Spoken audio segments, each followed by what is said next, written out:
عوام کی پکار میں آپ کا استقبال ہے۔ الیگزینڈر 20 سال کی عمر میں بادشاہ بنا۔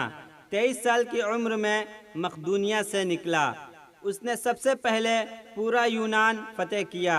اس کے بعد وہ ترکی میں داخل ہوا، پھر ایران کے دارا کو شکست دی، پھر وہ شام پہنچا، پھر اس نے یروشلم کا رخ کیا، پھر وہ مصر پہنچا، پھر وہ ہندوستان آیا۔ ہندوستان میں اس نے راجہ پورس سے جنگ لڑی۔ اپنے عزیز ازجان گھوڑے کی یاد میں پھالیا شہر آباد کیا۔ مکران سے ہوتا ہوا واپسی کا سفر شروع کیا۔ راستے میں ٹائیفائیڈ میں مبتلا ہوا اور 323 قبل مسیح میں 33 سال کی عمر میں بخت نصر کے محل میں انتقال کر گیا۔ دنیا کو آج تک بتایا گیا وہ انسانی تاریخ کا عظیم جرنیل اور فاتح اور بادشاہ تھا، اور تاریخ نے اس کے کارناموں کی وجہ سے اسے الیگزینڈر دا گریٹ کا نام دیا، اور ہم نے اسے سکندر اعظم یعنی بادشاہوں کا بادشاہ بنا دیا۔ لیکن آج 21ویں صدی میں پوری دنیا کے مورخین کے سامنے یہ سوال رکھتا ہوں، کیا حضرت عمر فاروق رضی اللہ عنہ کے ہوتے ہوئے الیگزینڈر کو سکندر اعظم کہلانے کا حق حاصل ہے؟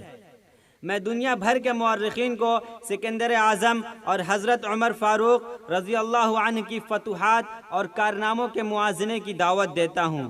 آپ بھی سوچئے، الیگزینڈر بادشاہ کا بیٹا تھا۔ اسے دنیا کے بہترین لوگوں نے گھوڑ سواری سکھائی۔ اسے ارسطو جیسے استادوں کی صحبت ملی تھی، اور جب وہ 20 سال کا ہو گیا تو اسے تخت و تاج پیش کر دیا گیا، جبکہ اس کے مقابلے میں حضرت عمر فاروق رضی اللہ عنہ کی 7 پشتوں میں کوئی بادشاہ نہیں گزرا تھا۔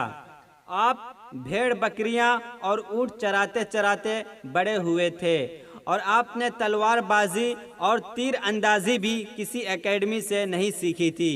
سکندر اعظم نے آرگنائزڈ آرمی کے ساتھ 10 برسوں میں 17 لاکھ مربع میل کا علاقہ فتح کیا تھا، جبکہ حضرت عمر فاروق رضی اللہ عنہ نے 10 برسوں میں آرگنائزڈ آرمی کے بغیر 22 لاکھ مربع میل کا علاقہ فتح کیا، اور اس میں روم اور ایران کی 2 سپر پاور بھی شامل تھیں۔ آج کے سیٹلائٹ، میزائل اور آبدوزوں کے دور میں بھی دنیا کے کسی حکمراں کے پاس اتنی بڑی سلطنت نہیں جو حضرت عمر فاروق رضی اللہ تعالی عنہ نے نہ صرف گھوڑوں کی پیٹھ پر فتح کرائی تھی بلکہ اس کا انتظام و انصرام بھی چلایا تھا۔ الیگزینڈر نے فتوحات کے دوران اپنے بے شمار جنرل قتل کرائے۔ بے شمار جنرلوں اور نوجوانوں نے اس کا ساتھ چھوڑا۔ اس کے خلاف بغاوتیں بھی ہوئی، اور ہندوستان میں اس کی فوج نے آگے بڑھنے سے انکار بھی کر دیا، لیکن حضرت عمر فاروق رضی اللہ عنہ کے کسی ساتھی کو ان کے حکم سے سرتابی کی جرأت نہ ہوئی۔